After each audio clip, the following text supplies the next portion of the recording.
ഹരേ Krishna. Krishna's devotee universe ചാനലിലേക്ക് എല്ലാ ഭക്തർക്കും സ്വാഗതം. അപ്പോൾ പതിവുപോലെ ഇന്ന് ഭക്തരോട് എന്താണ് സംസാരിക്കേണ്ടതെന്ന് ഭഗവാനോട് ചോദിച്ചപ്പോൾ എനിക്ക് മനസ്സിൽ ഭഗവാൻ തോന്നിച്ച കാര്യങ്ങളാണ് ഞാൻ ഈ വീഡിയോയിൽ പറയുന്നത്. അപ്പം ഭഗവാനെ നേടാനായിട്ട് ഭക്തൻ എന്താണ് ചെയ്യേണ്ടത്? അല്ല, ഭഗവാനെ നേടിയാൽ എന്താ അല്ലേ? ഇപ്പോൾ ഇന്നത്തെ ജനറേഷനിൽ കുട്ടികളോട് പറഞ്ഞു കഴിഞ്ഞാൽ അവർ ചോദിക്കും, ഭഗവാനെ നേടിക്കഴിഞ്ഞാൽ എന്താ ഗുണം?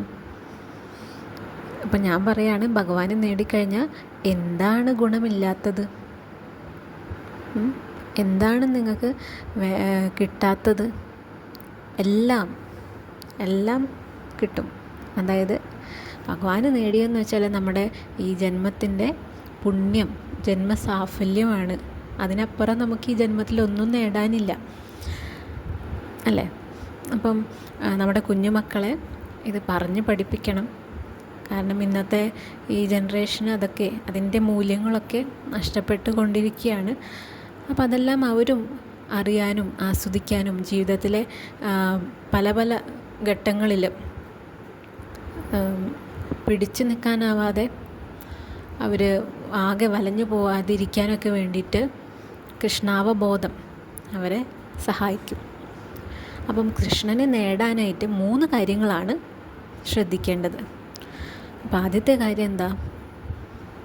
എപ്പോഴും സന്തോഷവാനായിരിക്കുക, ഭഗവാന്റെ നാമങ്ങൾ ഉരുവിട്ടുകൊണ്ടേയിരിക്കുക. അപ്പം ഇത് സാധ്യമാണോ? അല്ലേ? ഇത് കേൾക്കുമ്പോൾ നിങ്ങൾക്ക് തോന്നുന്നുണ്ടാവും, എപ്പോഴും സന്തോഷമായിട്ടിരിക്കാൻ സാധിക്കുമോ? നമുക്ക് പല പ്രശ്നങ്ങളുണ്ട് അല്ലേ? ആരോഗ്യ പ്രശ്നങ്ങളുണ്ടാവും, കുടുംബ പ്രശ്നങ്ങളുണ്ടാവും, തൊഴിൽ സ്ഥലത്തെ പ്രശ്നങ്ങളുണ്ടാവും. എന്നിങ്ങനെ പ്രശ്നങ്ങളുടെ ആ ഒരു മാല അവസാനിക്കുന്നില്ല, അങ്ങനെ വന്നുകൊണ്ടിരിക്കുക, ഒന്നിന് പുറകെ ഒന്നായിട്ട്. അപ്പോൾ അങ്ങനെ ഇരിക്കുമ്പോൾ ഒരാൾക്ക് സന്തോഷമായിട്ടിരിക്കാൻ പറ്റും? എപ്പോഴും പറ്റുന്നേ. അതിനെന്താ വേണ്ടത്? നമ്മളുടെ മനസ്സ് ഭഗവാനിലേക്ക് മാത്രം അർപ്പിച്ചാൽ മതി. ബാക്കി എല്ലാ പ്രശ്നങ്ങളും ആ വഴിയിലൂടെയും ഈ സൈഡിൽ കൂടെയും അതിലൊക്കെ പൊക്കോളും. പക്ഷെ നമുക്കതൊന്നും ഏൽക്കില്ല. അത് ഒരിക്കലും ഏൽക്കില്ല. അതിൻ്റെ കാഠിന്യം നമ്മളെ ലേശം പോലും നമ്മൾക്കൊരു ബുദ്ധിമുട്ടുണ്ടാക്കില്ല. ഇല്ലെങ്കിൽ നിങ്ങളൊന്ന് ചെയ്തു നോക്കൂ. ഇപ്പം ചിലർ പറയും, ഭഗവത് നാമങ്ങൾ ഞാൻ ചൊല്ലാറുണ്ട്, എന്നാലും എനിക്കെന്നും ഈ വിഷമം തന്നെയാണ്. അപ്പോൾ ശരിക്കും പറഞ്ഞാൽ നമ്മളുടെ വിഷമം ആരാണ് ശരിക്കും തീരുമാനിക്കുന്നത്? നമ്മളാണ്. ഒന്ന് ആലോചിച്ച് നോക്കിയേ.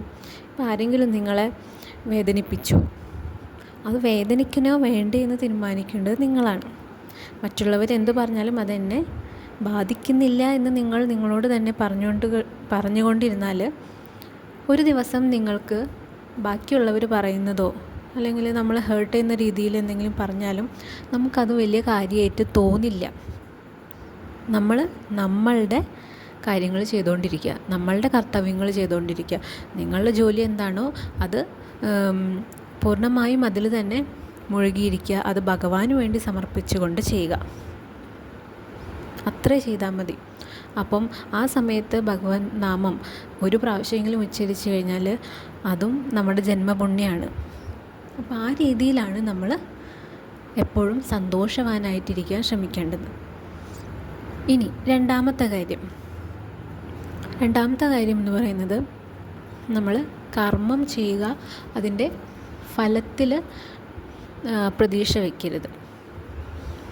അപ്പം ഭഗവാൻ ഭഗവത്ഗീതയിൽ പറയുന്നുണ്ട്, കർമ്മഫലത്തെ ഇച്ഛിക്കാതെ ആരാണോ ആ കർമ്മം ചെയ്യുന്നത് അവന് ഭഗവാന്റെ പ്രിയപ്പെട്ട ഭക്തനാകുന്നു എന്ന്.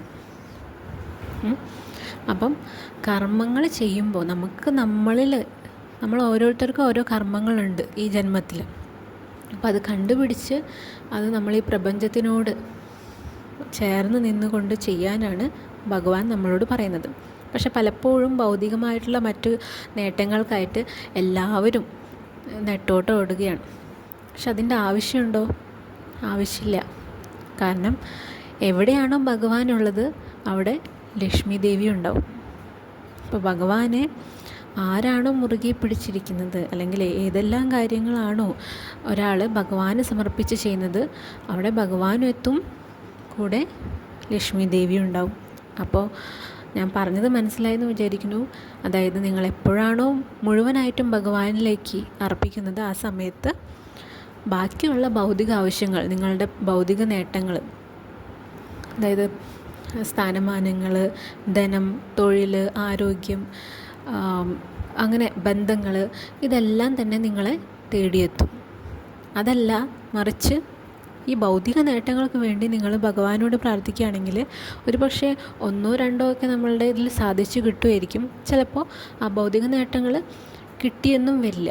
അപ്പോൾ എന്താ സംഭവിക്കുക? നമ്മുടെ മനസ്സ് വീണ്ടും ആങ്സൈറ്റി, അല്ലെങ്കിൽ നമ്മുടെ മനസ്സ് വീണ്ടും സ്ട്രെസ്ഡ് ആവുന്നു.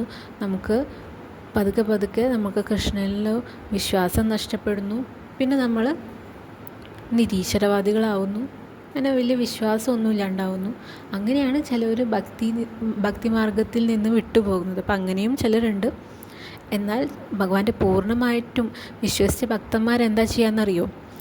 ഇങ്ങനെ അവരെ ആടി ഉലയ്ക്കുന്നൊരു പ്രശ്നം വന്നു കഴിഞ്ഞാൽ അവരൊരിക്കലും ഭഗവാനെ വിട്ടുപോവില്ല.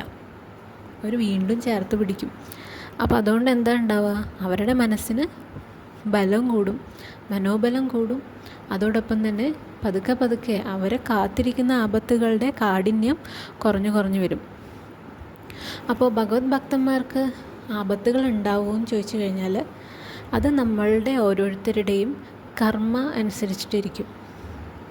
പക്ഷേ ഭഗവാനെ ആരാധിക്കുന്നതിലൂടെ നമ്മുടെ കർമ്മങ്ങളുടെ ഫലം അത് നല്ലതായാൽ ഒന്നും കൂടിയും നല്ലതാവും. നമ്മുടെ കർമ്മഫലം ചീത്തയാണെങ്കിൽ അതിൻ്റെ കാഠിന്യം, നമ്മൾ പശ്ചാത്തപിച്ചുകൊണ്ട് ഭഗവാനോട് പ്രാർത്ഥിക്കുകയാണെങ്കിൽ അതിൻ്റെ കാഠിന്യങ്ങൾ കുറഞ്ഞു വരുന്നതായിട്ട് കാണാൻ സാധിക്കും. ഇനി മൂന്നാമതായിട്ട് ശ്രദ്ധിക്കേണ്ട കാര്യം എന്ന് വെച്ചാൽ നമ്മൾ ഭഗവാനോടുള്ള പൂർണ്ണമായിട്ടുള്ള വിശ്വാസമാണ്. എങ്ങനെയാണ് വിശ്വാസം എന്ന് ഉദ്ദേശിക്കുന്നത്? എനിക്കൊരാളെ വിശ്വാസമാണ്, അതല്ല. ഇപ്പം നിങ്ങൾക്ക് ആലോചിക്കൂ, നിങ്ങളുടെ മാതാപിതാക്കളെ വിശ്വാസമായിരിക്കും അല്ലേ? അതെന്താ? ഒരു പിഞ്ചു കുഞ്ഞിന് അവൻ്റെ അച്ഛൻ്റെയോ അമ്മയുടെയോ കൈ പിടിച്ചടക്കുമ്പോൾ ഭയങ്കരമായിട്ടുള്ള കംഫർട്ടാണ്. അവനൊന്നും പറ്റില്ല എന്നുള്ള ധൈര്യം അവനുണ്ടാവും. ആ ധൈര്യമാണ് നമുക്ക് ഭഗവാനിലുണ്ടാവേണ്ടത്. അതായത് എപ്പോഴാണോ നമ്മൾ ഭഗവാന്റെ കൈ പിടിച്ച് നടക്കുന്നത് അപ്പോഴൊക്കെ എനിക്കൊരു ബുദ്ധിമുട്ടും ഉണ്ടാവില്ല എന്നുള്ളൊരു വിശ്വാസം. ആ വിശ്വാസമാണ് നമ്മുടെ ജീവിതത്തിൻ്റെ അടിത്തറ. അപ്പോൾ ഈ വിശ്വാസം എന്ന് വെച്ചാൽ 99.9% അല്ല, നമുക്ക് 100% തന്നെ വിശ്വാസം വേണം കേട്ടോ. അങ്ങനെയുള്ള വിശ്വാസത്തിൻ്റെ അടുത്ത് മാത്രമേ ഭഗവാനും 100% കാണിക്കുകയുള്ളൂ. കുറച്ച് കഴിഞ്ഞ് ചില ഭക്തന്മാർ പറയും, എനിക്ക് ഭഗവാന് വിശ്വാസമാണ്, പക്ഷേ അപ്പം ചില ഭക്തന്മാർ പറയും, എനിക്ക് ഭഗവാന് വിശ്വാസമാണ്, പക്ഷെ ഭഗവാൻ ഞാൻ പറയുന്നതൊന്നും കേൾക്കണില്ല, എനിക്ക് ഭയങ്കര വിഷമാകുന്നു. അത് എന്തുകൊണ്ടാണെന്ന് ചോദിച്ചു കഴിഞ്ഞാൽ നമുക്ക് ഭഗവാനെ ഇഷ്ടമായിരിക്കും, നമുക്ക് വിശ്വാസമായിരിക്കും, നമ്മൾ പ്രാർത്ഥിക്കും, നാമം ചെയ്യും, വഴിപാടുകൾ ചെയ്യുന്നുണ്ടാവും, എല്ലാം ഭഗവാന് വേണ്ടി ചെയ്യുന്നുണ്ടാവും. പക്ഷേ ഒരേ ഒരു കാര്യം അതിൽ ഉണ്ടാവില്ല. എന്താണെന്നറിയോ? നമ്മൾ ചിന്തിക്കുന്നുണ്ടാവും, ഞാൻ ഭഗവാനോട് ഇതൊക്കെ പറഞ്ഞു, ഇനി ഭഗവാൻ എന്നെ വീണ്ടും പരീക്ഷിക്കുമോ? അതോ ഇതിനിപ്പം എത്ര നാളെടുത്തിട്ടായിരിക്കും എനിക്കിത് സാധിച്ചു കിട്ടുക? അങ്ങനെ നമുക്ക് തന്നെ ചില സംശയങ്ങൾ വരും. അപ്പോൾ ആ സംശയങ്ങൾ വരുമ്പോൾ പതുക്കെ ആ വിശ്വാസത്തിനും കുറവുകൾ വന്നുകൊണ്ടിരിക്കും.